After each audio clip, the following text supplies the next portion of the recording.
When the blockade of Earth was announced, it was presented to the galaxy as a measured act of enforcement rather than aggression, a disciplined ring of foreign warships assembling at the outer edge of the Sol system, while carefully worded declarations flowed through official channels explaining that humanity had failed to comply with updated economic and security mandates issued by the Galactic Compact. And until such compliance was achieved, all travel, trade, and communication beyond approved channels would be suspended, a move that had broken countless smaller civilizations into rapid submission in the past. And within the vast council chambers, a mood was confident to the point of boredom, because humans had always been an anomaly but never a threat, noisy diplomats with an irritating habit of invoking ethics, precedent, and mutual defense clauses, yet historically reluctant to escalate. A species that protested loudly and then adapted quietly, and so most councilors expected. Frantic signals from Earth within hours, pleas for arbitration, emergency concessions, or at the very least angry broadcasts meant for domestic morale.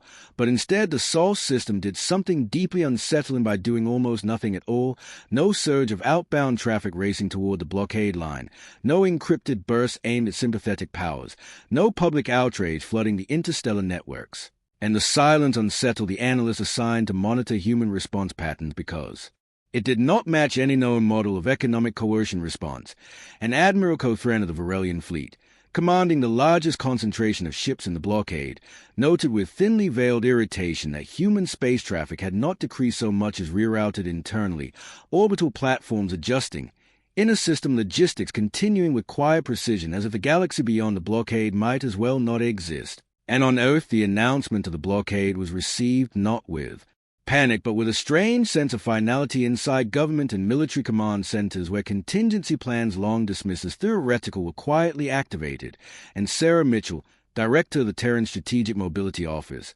stood in a glass-wall control gallery overlooking a room filled with engineers, analysts, and fleet coordinators, none of whom appeared surprised as status lights shifted from yellow to green across systems that had not been fully powered in decades. And when one junior officer asked whether a formal protest should be transmitted to the Compact, Mitchell simply said that the protest phase had ended years ago, a statement that would have shocked most alien observers who still believed humanity was dependent on galactic trade lanes and shared infrastructure. Because what the Compact had never fully understood was that humans had spent the last century quietly disentangling themselves from those systems, not in defiance but in preparation, driven by a cultural memory of vulnerability that ran deeper than any treaty text. And while the blockade fleet settled into what they assumed would be a long waiting game, human traffic controllers shut down the last open Compact compliant relays and shifted all communications to close human networks that did not touch the wider galactic infrastructure at all. And within the council chambers, several species representatives began to notice an uncomfortable detail in the economic projections, because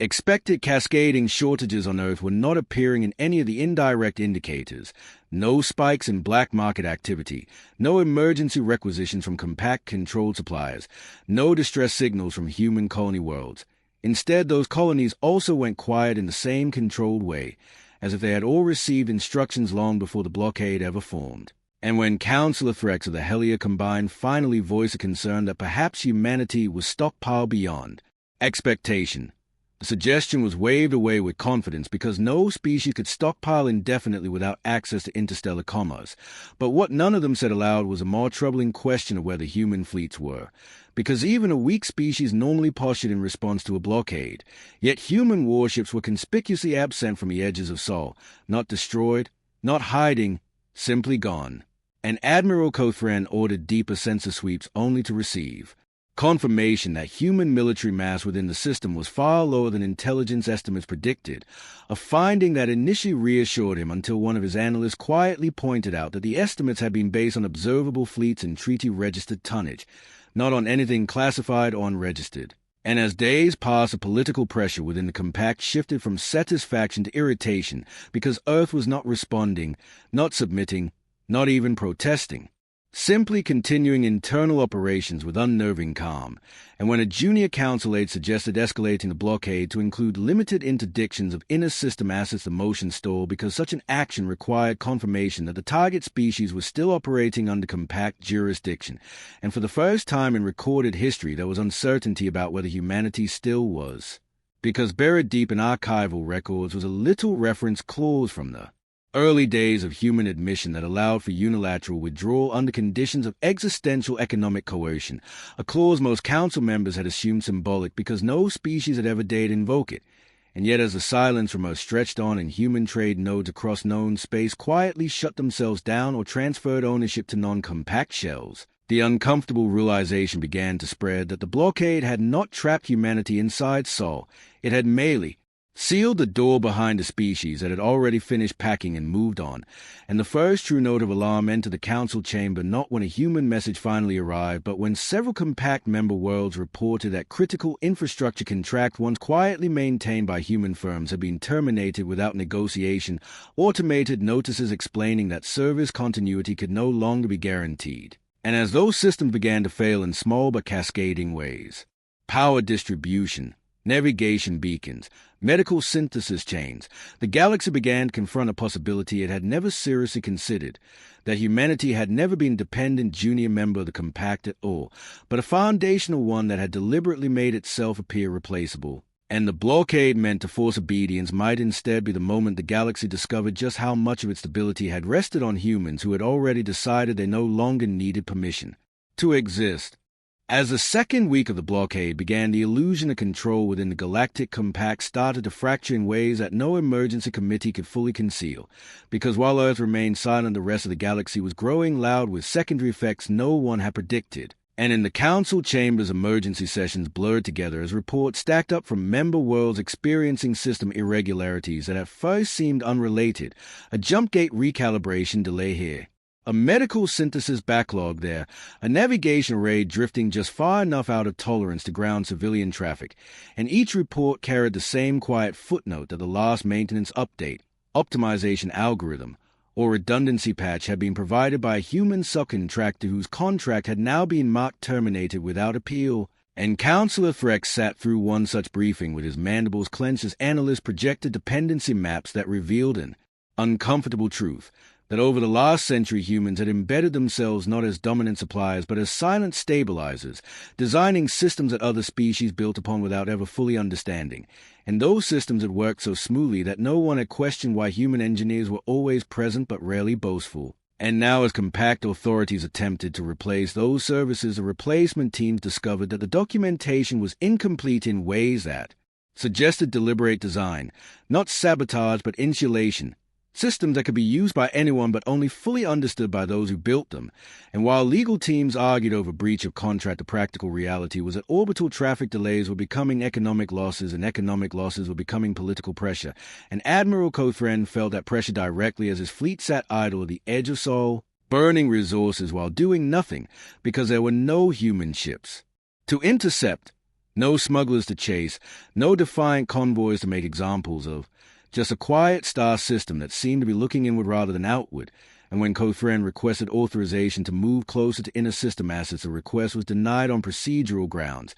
citing risk of escalation, a phrase that irritated him because escalation with what exactly was no longer clear. And inside Sol, the calm was not accidental but structured, because Sarah Mitchell and her counterparts across human space were executing a transition plan that had been rehearsed in simulations but never expected to be used at full scale, a plan built on the assumption that at some point humanity would be cut off not because it had done something wrong but because it had become inconvenient, and so logistics chain shifted fully to autonomous production. Asteroid processing arrays previously registered as civilian research installations spun up at full industrial output, and deep space habitats that had once exported surplus to compact markets now redirected everything inward or along routes that never touched regulated lanes. And none of this was visible to compact sensors because the humans were not hiding. They were simply operating entirely within their own space using architectures that did not broadcast the signatures foreign fleets were trained to look for. And the first direct confrontation of misunderstanding occurred when a compact inspection drone attempted to cross the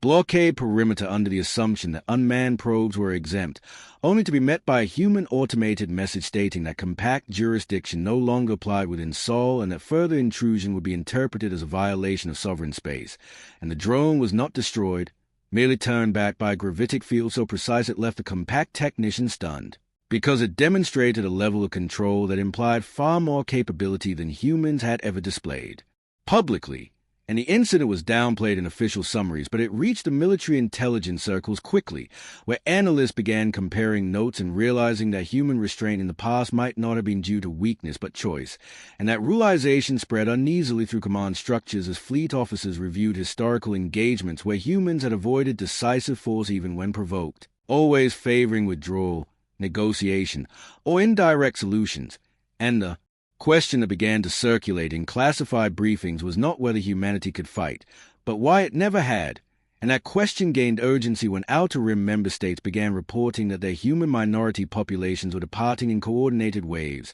selling property at losses that made no economic sense, boarding ships bound for human-controlled systems via routes that bypassed compact checkpoints. And those departures were orderly and quiet, without protest or violence. Yet, their cumulative effect was destabilizing local economies, and when councils demanded explanations from human representatives, they found those seats empty, offices vacated, diplomatic channels closed with formal notices citing lawful withdrawal. And for the first time since its founding, the Galactic Compact faced a reality that a member species had not only left but done so cleanly, without begging, without threats, without drama, and that absence was far more unsettling than open rebellion, because it meant there was no leverage left to apply. And as Admiral Cothran stared at the Sol system on his tactical display, he began to suspect that the blockade had not isolated humanity at all, but had instead isolated the compact from a species that had quietly outgrown it. And the most disturbing thought he could not shake was that if humans chose to remain silent, this might be the last time the galaxy ever saw them as neighbors rather than something far more distant and far less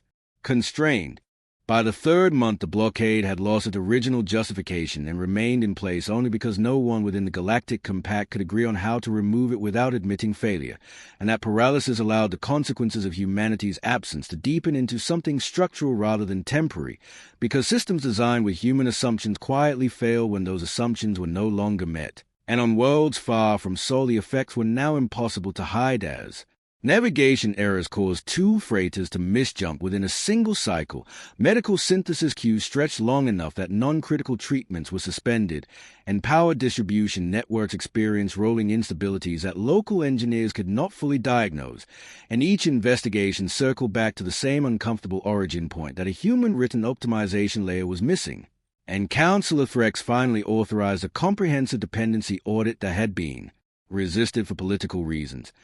only to discover that humanity's role in the Compact had never been about raw output or military contribution, but about connective intelligence, the quiet integration of disparate systems into something resilient, and that role had been so well executed that it vanished into the background of everyday functioning. And as the audit projections filled the chamber, the mood shifted from irritation to fear because the data suggested that without human intervention, the Compact would not collapse dramatically but would slowly degrade, inefficiencies compounding until member worlds began prioritizing local survival over collective regulation, and that fear translated quickly into blame, with factions accusing the enforcement bloc of provoking a crisis through unnecessary coercion, while others insisted that yielding to human defiance would undermine Compact authority forever, and that deadlock pushed several species to act independently by dispatching envoys towards Sol without formal approval, envoys that never reached Earth because they were intercepted not by warships but by automated boundary platforms that issued calm,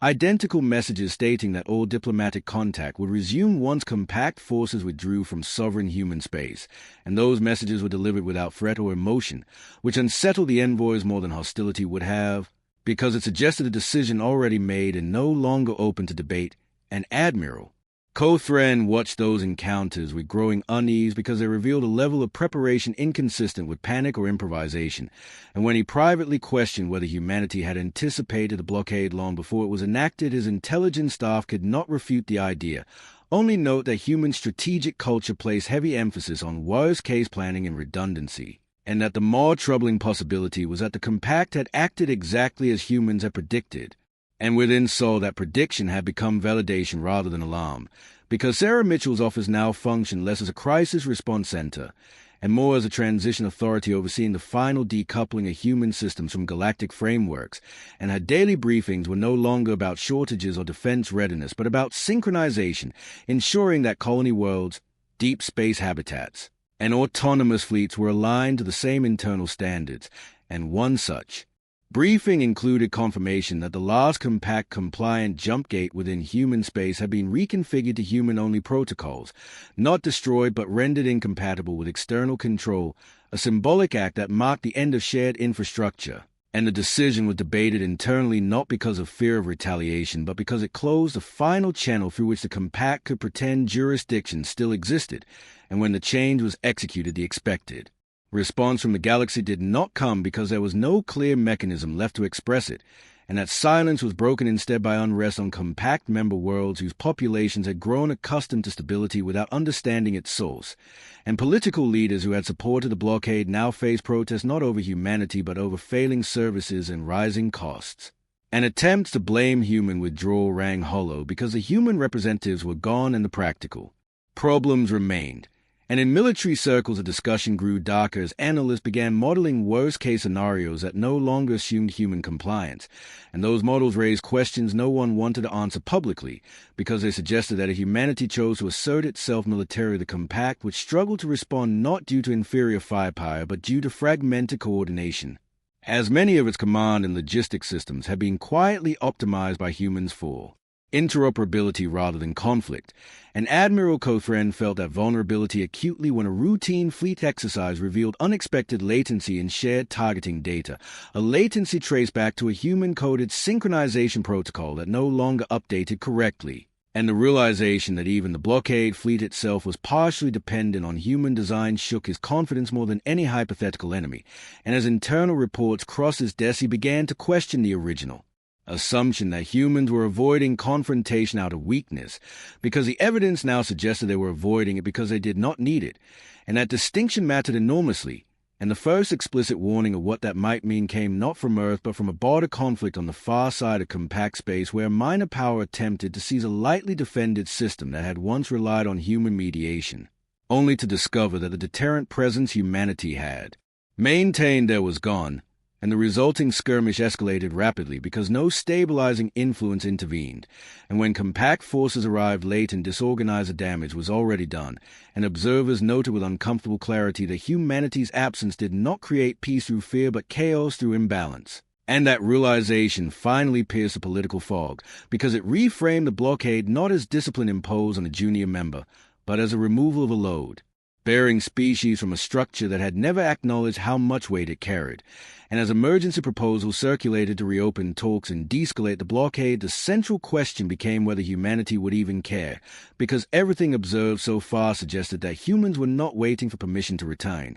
They were waiting to see whether the galaxy could function without them, and the early results were not promising. And in that context, the blockade fleet itself began to feel less like a show of force and more like a stranded relic, watching a closed door and slowly realizing that whatever humanity had moved on to was happening somewhere the compact no longer had access to, and that the greatest danger might not be what humans would do next, but what they would choose not to stop anymore. The fourth phase of the crisis did not begin with a message from Earth or a dramatic military maneuver, but with a quiet shift in galactic behavior that intelligence agencies struggled to quantify, because for the first time in generations, compact member states began making strategic decisions without assuming human intervention as a stabilizing factor, and those decisions, driven by fear and uncertainty, produce a cascade of regional tensions that the compact lacked the cohesion to manage, and border patrols grew more aggressive. Trade disputes hardened into embargoes, and long-dormant rivalries resurfaced because the informal human-mediated channels that had once de-escalated them were gone,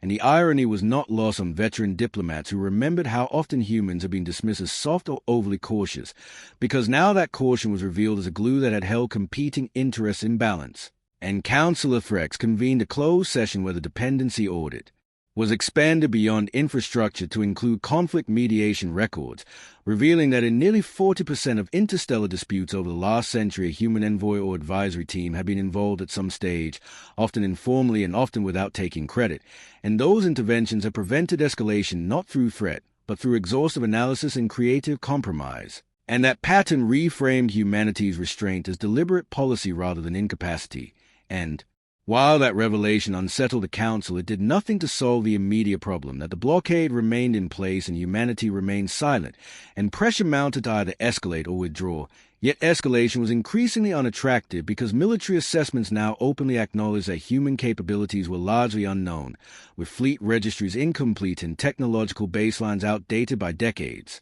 And withdrawal carried its own political cost because it would signal that the compact could be defied successfully, and that impasse persisted until an unexpected development forced a choice, when a distant member world experienced a catastrophic orbital failure as a habitat ring lost station keeping and began to break apart. A scenario that would previously have triggered an automatic human response because human engineering collectives had designed the original stabilization algorithms, and in the absence of that response, local authorities attempted emergency measures that proved insufficient.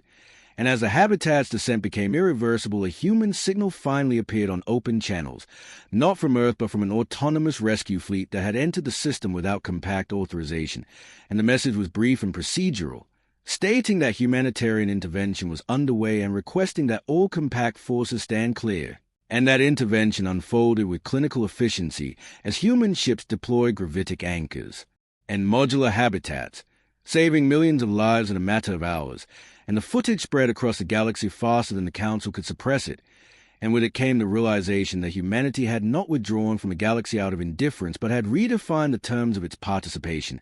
intervening only where its own ethical thresholds were crossed. And that act shattered the last illusion that the blockade was effective because it demonstrated that humans could enter and exit compact space at will without contest, and Admiral Cothran felt the weight of that demonstration acutely as he reviewed sensor logs showing human vessels bypassing known detection layers with ease, not through stealth but through architectures his fleet had never been equipped to track. And the implications were sobering because it meant the blockade was not only porous but irrelevant. And in the Council chamber, the political calculus shifted abruptly as worlds that had lost citizens to the habitat crisis demanded reconciliation with humanity, and arguments about authority gave way to arguments about survival, and emergence emotions were introduced to suspend the blockade unilaterally. But before a vote could be taken, a second human message arrived, this one addressed directly to the compact as an institution. And it was neither a demand nor a threat, but a statement of fact explaining that humanity had completed its withdrawal from compact governance structures and would engage with member worlds on a bilateral basis according to new principles centered on mutual respect and non-coercion, and that any future attempt to impose collective punishment on human space will be interpreted as hostile action. And the tone of the message was calm and almost apologetic, emphasizing that humanity did not seek conflict but would no longer tolerate structural dependency being weaponized against it. And as that message reverberated through political and military channels, the realization finally settled that the blockade had not forced compliance but had instead forced clarity, revealing a fundamental mismatch between how the compact viewed itself and how humanity experienced it. And for Admiral Cothran, the most unsettling detail was not the warning itself but the timing, because the rescue operation had already proven that humans were willing to act independently before making statements, and that suggested a confidence born not of arrogance but of preparation. And as debates raged about whether to formally apologize, negotiate, or attempt to reassert control, a new question began to circulate quietly among senior planners: whether the galaxy could afford to antagonize a species that had just demonstrated it could ignore the compact entirely while still shaping outcomes on its own terms. And that question hung unresolved as the blockade fleet continued to orbit Sol, increasingly aware that it was guarding nothing, enforcing nothing, and representing an authority that no longer mattered to the people on the other side of the line.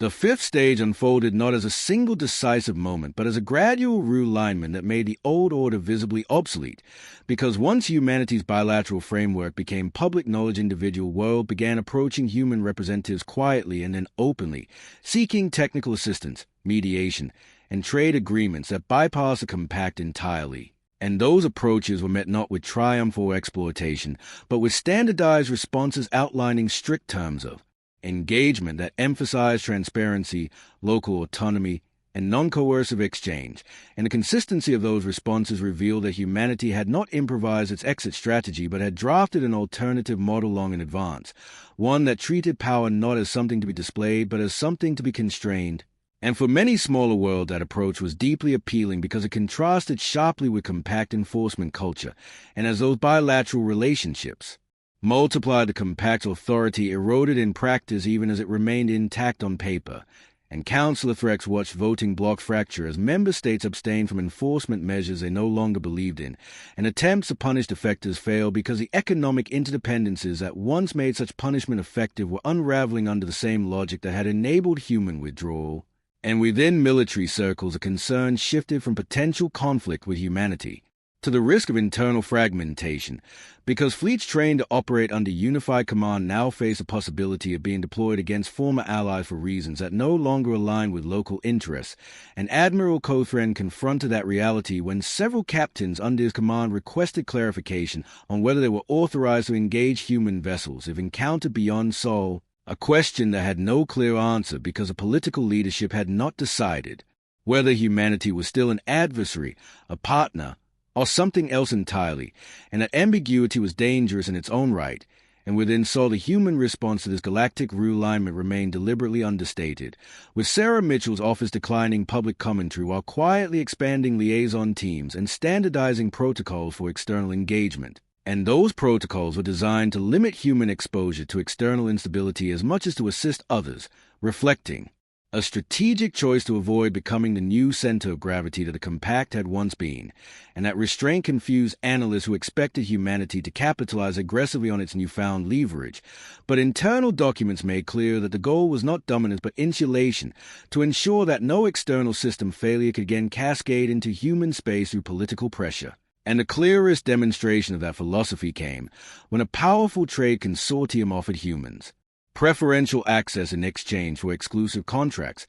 only to be declined on the grounds that exclusivity recreated dependency, and that decision rippled through economic forecasting models because it suggested that humanity was willing to forego short-term advantage to preserve long-term autonomy. And that choice reinforced the perception that humans operated on a strategic timescale that exceeded most species planning horizons, and as weeks passed, the blockade fleet at Sol became increasingly untenable both politically and logistically, with supply issues mounting and morale declining as crews realized they were enforcing a policy that no longer aligned with galactic reality, and Admiral Cothran finally submitted a formal assessment stating that the blockade no longer served a strategic purpose and carried escalating risk. And while that assessment stopped short of acknowledging defeat, it marked the first official recognition that the situation had irreversibly changed. And the Council's delayed response to that report only underscored its diminishing relevance, because by the time emergency motions to lift the blockade reached the floor, several member worlds had already normalized relations with humanity independently, rendering the vote symbolic at best. And the announcement of the blockade suspension was met not with celebration or protest, but with a brief acknowledgement from Earth stating that human space would remain closed to compact governance, regardless of enforcement status, and that message closed the loop on any remaining illusions of leverage, and in its aftermath the galaxy entered an uneasy adjustment period as old assumptions about hierarchy, protection, and authority no longer held, and the most unsettling aspect of that adjustment was a realization that humanity had not demanded tribute, apologies, or concessions, but had simply stepped aside and allowed the galaxy to experience the consequences of its own structure, and in that vacuum some worlds thrived while others faltered, and observers began to understand that humanity's greatest influence had never been its technology or fleets, but its willingness to absorb friction and prevent crises quietly, and now that buffer was gone by choice. And the question that dominated strategic discourse was no longer whether humans would return to the compact, but whether any new galactic order could function without repeating the same mistake of mistaking human restraint for weakness.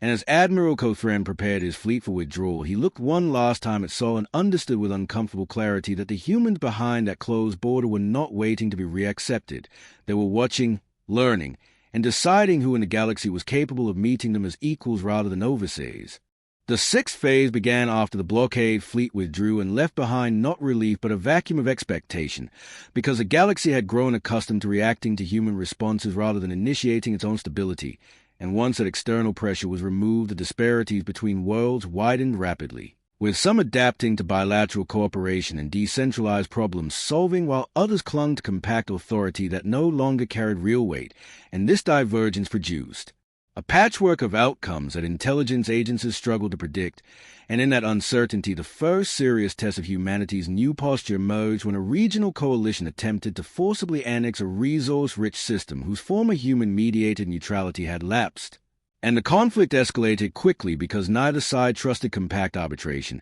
and both assumed that if they moved fast enough they could secure facts on the ground before anyone intervened. And as civilian, casualties mounted emergency appeals were broadcast across open channels not to compact but to Earth directly, and within Sol those appeals were routed through ethical review frameworks rather than political ones. And Sarah Mitchell convened a joint council of civilian and defense planners to evaluate whether intervention aligned with the principles humanity had set for itself, and the debate was notably restrained. Focused less on capability than on precedent, because everyone in the room understood that humanity could intervene, but the cost would be defining expectations for future crises. And after hours of analysis, a decision was made to act not as enforcers, but as separators, deploying human assets to halt hostilities without dictating outcomes. And that intervention was executed with surgical precision as human ships established exclusion zones enforced not by threat, but by overwhelming control of space-time geometry that made further combat physically impossible. And once the fighting stopped, human mediators facilitated talks but refused to impose terms, leaving the belligerents to negotiate under conditions of enforced calm, and that approach frustrated hardliners on both sides but prevented further bloodshed, and observers across the galaxy took note that humanity had demonstrated power without domination, a combination that unsettled traditional strategic models. And the implications of that demonstration rippled outward as military planners recalibrated threat assessments, realizing that humanity's strength lay not only in its ability to win wars, but in its ability to render them irrelevant when it chose to engage, and within compact remnants that realization sparked a quiet reassessment of doctrine, because the enforcement paradigm that had once relied on visible superiority now seemed brittle compared to humanity's layered restraint, and Admiral Cothran, now reassigned to advisory duty, contributed to that reassessment with a candid report, acknowledging that human operational philosophy prioritized outcome control over battlefield victory, a distinction he admitted his own species had never fully grasped, and as that insight circulated it challenged deeply held assumptions about what power looked like, and on worlds that had long viewed humanity as junior partners or useful technicians there was a growing sense of recalibration, not fear but respect edged with caution, and that shift was reinforced when humanity declined several invitations to join newly proposed alliances, citing a preference for limited, purpose-driven cooperation rather than standing blocks, a stance that prevented the formation of counterweights that might have reignited arms races, and instead the galaxy settled into a more fragmented but arguably more honest configuration where relationships were negotiated case by case rather than assumed through membership. And in that environment, humanity became a reference point rather than a ruler, a species whose choices influenced norms without enforcing them, and that influence was felt most strongly in the way other worlds began investing in internal resilience rather than external leverage, having seen how dependency could be weaponized and how withdrawal could be an act of self-defense rather than isolationism, and as years passed the memory of the blockade shifted from a recent crisis to a formative lesson, taught in academies as an example of strategic miscalculation born of complacency. And historians noted that the compact's greatest failure had not been coercion but misunderstanding, the belief that humanity's patience was infinite and its participation unconditional. And for Sarah Mitchell that lesson was personal because it validated decades of planning that had been quietly criticized as excessive. And in a final briefing before stepping down, she reflected that humanity's goal had never been to escape the galaxy, but to choose how it engaged with it, and that choice had finally been secured. And as she retired from public service, the system she helped build continued to operate without fanfare, ensuring that no single decision by an external authority could again dictate humanity's survival or values, and the galaxy adjusted around that reality, sometimes clumsily, sometimes with grace, but always with an awareness that the humans beyond Sol were no longer a component to be managed but an independent constant to be accounted for, and that awareness reshaped diplomacy in subtle ways as threats softened into negotiations and ultimatums gave way to offers, and the most telling sign of that shift came when a new interstellar forum was proposed not as a governing body but as a coordination network, explicitly designed to avoid centralized enforcement, and while humanity did not lead that effort its fingerprints were visible in the structure, and when invited to participate Earth responded with a simple acknowledgement rather than enthusiasm, signaling cautious openness without commitment, and that restraint reassured those who feared replacement of one hegemon with another. And as a forum convened for the first time, observers noted that human delegates spoke rarely but listened intently, offering analysis when asked and declining to arbitrate unless invited by all parties, and that behavior reinforced the perception that humanity's power lay in its willingness to wait, to plan, and to act only when action aligned with its principles. And as the galaxy continued to evolve under that influence, the blockade of Earth was remembered less as an act of aggression and more as the moment the galaxy learned that humanity had already moved on not toward conquest or withdrawal, but toward a form of engagement that could not be coerced, only respected. And that lesson lingered as a final realization that while the galaxy had once believed it was disciplining a minor species, it had in fact tested the boundaries of its own authority and discovered that the quiet ones were often the ones holding everything together, and once they stepped back, the shape of the galaxy changed permanently, not because humans demanded it, but because their absence revealed truths that could no longer be ignored. The final phase was not marked by celebration or formal closure, but by a slow settling into a new equilibrium that no longer revolved around a single center of authority, because after years of adjustment, the galaxy began to operate on principles that humanity had demonstrated rather than declared, and those principles emphasized consent over coercion, resilience over efficiency, and redundancy over dependency. And while conflicts still occurred, they were smaller in scope and more quickly contained, because no overarching structure existed to freeze disputes into rigid power contests, and humanity's role in this landscape became clearer with time as neither savior nor ruler, but as a benchmark against which others measured their own autonomy. And historians would later note that the most profound impact of the blockade was not the withdrawal itself, but a restraint that followed, because humans could have leveraged their position to extract concessions or rebuild the galaxy in their image, but chose instead to let others adapt at their own pace, intervening only when civilian survival or systemic collapse crossed lines they had defined internally long before anyone else noticed. And that predictability without control made humanity uniquely trusted even by those who remained wary of its capabilities. And Admiral Cothran, long removed from frontline command, summarized that trust in a lecture that quietly circulated through multiple academies when he stated that humans were dangerous not because they sought power, but because they were comfortable without it, and that comfort made their decisions difficult to manipulate, and within saw the structures built during the withdrawal matured into something stable and unremarkable, with trade flowing through diversified routes, colonies operating with high degrees of self-sufficiency, and defense systems remaining largely dormant not from neglect but from lack of need. And Sarah Mitchell's successors maintained the same doctrine she had helped codify, one that required any external engagement to meet ethical, strategic, and long-term stability thresholds before action was authorized, and that doctrine prevented mission creep,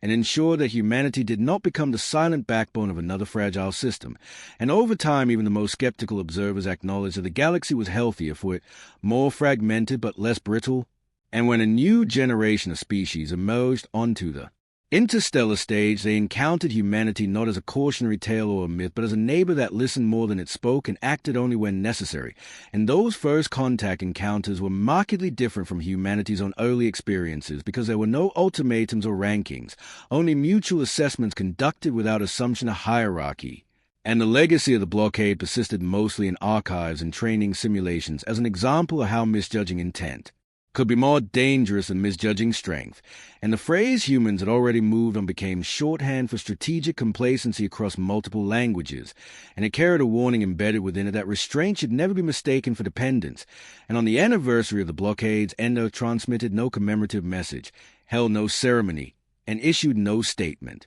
because for humanity it was not an ending but a confirmation of a path chosen long ago, and the galaxy had simply caught up to that choice. And in the quiet years that followed, the most telling measure of success was not the absence of war or the presence of alliances, but the lack of panic when crises emerged, because systems designed with autonomy and mind bent without breaking, and when help was requested it was offered without strings, and that balance endured because it was built on the lesson learned at Sol, that no species should ever be forced into compliance under the assumption that it has nowhere else to go, because some civilizations do not resist loudly or retaliate immediately. They prepare patiently, disentangle carefully, and when the moment comes they leave the table entirely, not to burn it down but to build something that does not require permission to exist. And that was a final realization the galaxy carried forward, that humanity's greatest strength was not what it could destroy but what it no longer needed. And once that was understood, the relationship between Humans and the wider galaxy settled into something stable,